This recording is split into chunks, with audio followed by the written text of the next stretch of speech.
Janita. Welcome back to our, well, I guess not back. This is the first video, so welcome to my YouTube channel. It's Janita. So like I mentioned in my introduction video, the main component of this YouTube channel is going to be me reading the Bible out loud in chronological order. So what we're going to be reading today is going to be Genesis chapter 1 through 3. So like I did mention, give me some grace more than likely on some of the words, with pronunciation. It probably won't be the very best, but overall I really hope that this brings you some encouragement, whether it's just the fact of reading the Bible, hearing somebody read the Bible along with you. I hope it brings you encouragement to where maybe you end up getting a revelation while reading today. So I think we'll just go ahead and get started. So, before I forget, I personally read out of the New King James Version, and so if you're not reading from that one, I'm so sorry, but yeah, I will be reading from the New King James Version. So let's go ahead and get started. So the first book of Moses, called Genesis. In the beginning, God created the heavens and the earth. The earth was without form and void, and darkness was on the face of the deep. And the Spirit of God was hovering over the face of the waters. Then God said, "Let there be light," and there was light. And God saw the light, that it was good. And God divided the light from the darkness. God called the light day, and the darkness he called night. So the evening and the morning were the first day.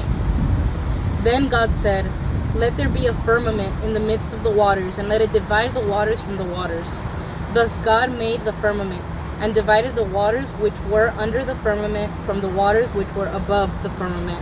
And it was so. And God called the firmament heaven. So the evening and the morning were the second day. Then God said, "Let the waters under the heavens be gathered together into one place, and let the dry land appear." And it was so. And God called the dry land earth, and the gathering together of the waters he called seas. And God saw that it was good. Then God said, "Let the earth bring forth grass, the herb that yields seed, and the fruit tree that yields fruit according to its kind, whose seed is in itself on the earth." And it was so. And the earth brought forth grass to the herb that yields seed according to its kind, and the tree that yields fruit, whose seed is in itself according to its kind. And God saw that it was good. So the evening and the morning were the third day. Then God said, "Let there be lights in the firmament of the heavens to divide the day from the night, and let them be for signs and seasons, and for days and years. And let them be for lights in the firmament of the heavens to give light on the earth." And it was so.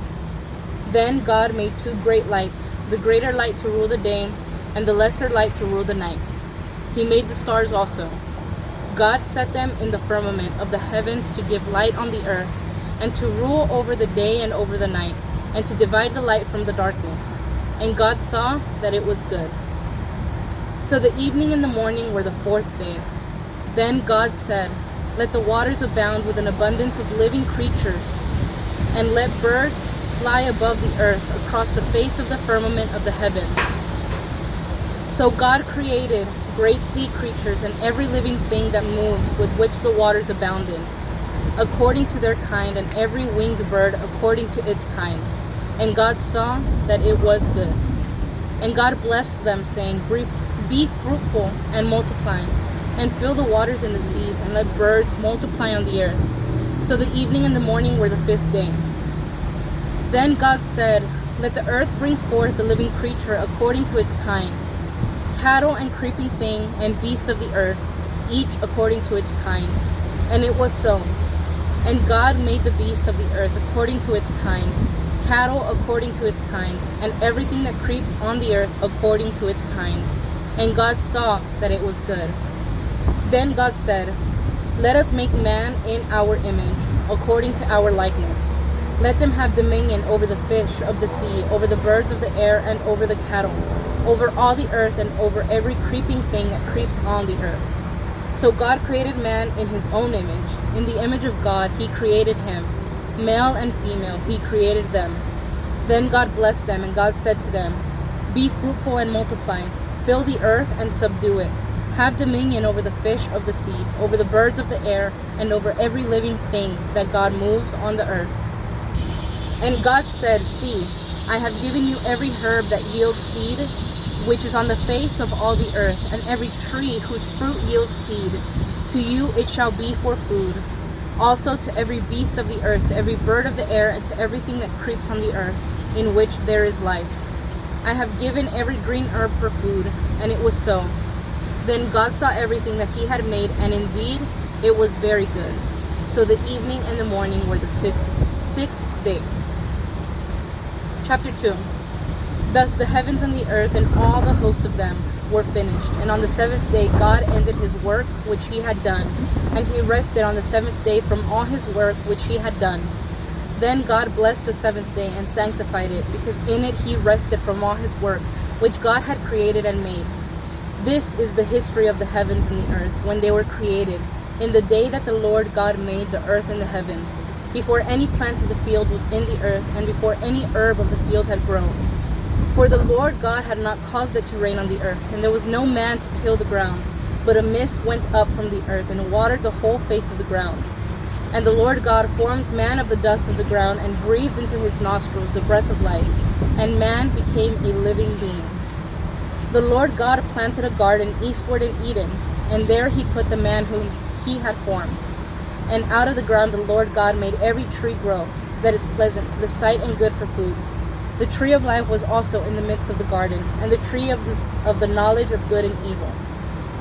Now a river went out of Eden to water the garden, and from there it parted and became 4 river heads.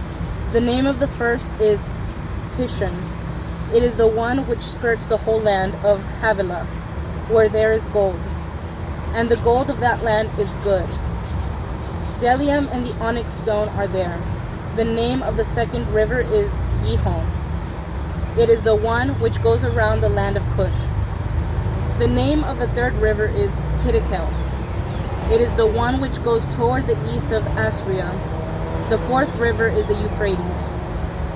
Then the Lord God took the man and put him in the garden of Eden to tend and keep it.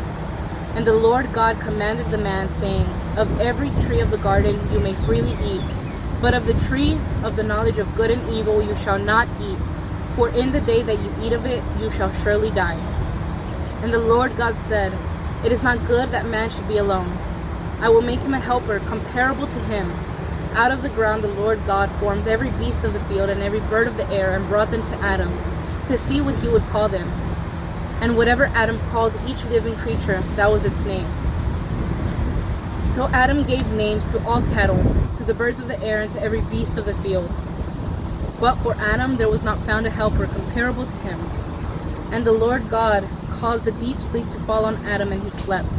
And he took one of his ribs and closed up the flesh in its place. Then the rib which the Lord God had taken from man he made into a woman, and he brought her to the man. And Adam said, This is now one of my bones and flesh of my flesh.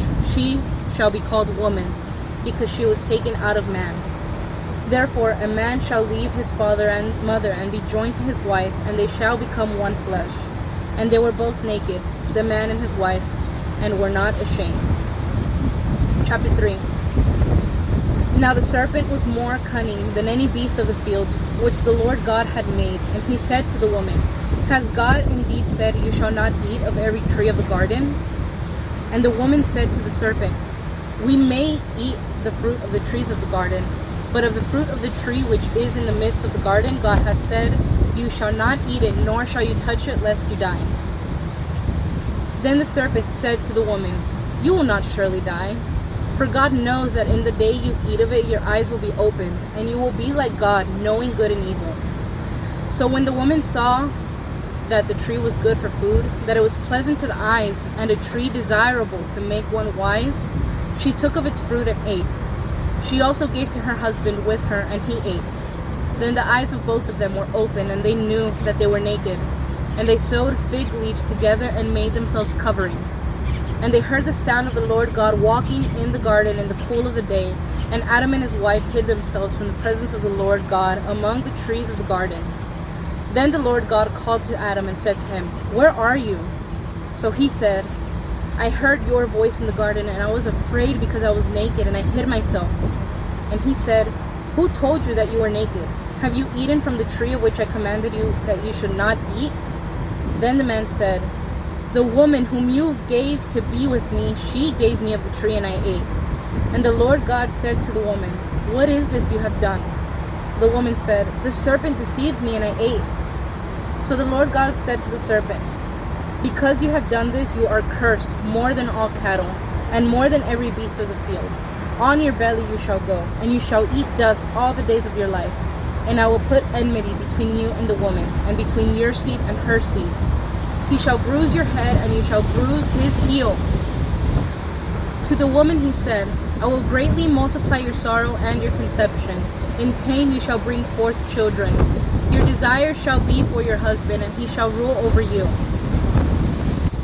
Then to Adam he said, "Because you have heeded the voice of your wife, and have eaten from the tree of which I commanded you, saying, 'You shall not eat of it,' cursed is the ground for your sake.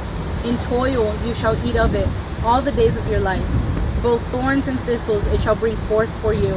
And you shall eat the herb of the field. In the sweat of your face you shall eat bread, till you return to the ground, for out of it you were taken, for dust you are, and to dust you shall return." And Adam called his wife's name Eve, because she was the mother of all living. Also for Adam and his wife the Lord God made tunics of skin and clothed them. Then the Lord God said, "Behold, the man has become like one of us, to know good and evil. And now lest he put out his hand and take also of the tree of life, and eat and live forever." Therefore the Lord God sent him out of the Garden of Eden, to till the ground from which he was taken. So he drove out the man, and he placed cherubim at the east of the Garden of Eden, and a flaming sword which turned every way to guard the way to the tree of life. So that's it for today's reading. I hope that you enjoyed. Definitely subscribe if you want to get more notifications of whenever I continue to read. And leave a comment if you enjoyed today's reading. Leave a comment if you got any revelations or any epiphanies while you were reading today. I would love to hear your thoughts. Bye! If you liked today's reading, don't forget to like and subscribe to stay up to date. Hope to see you back next time. Bye!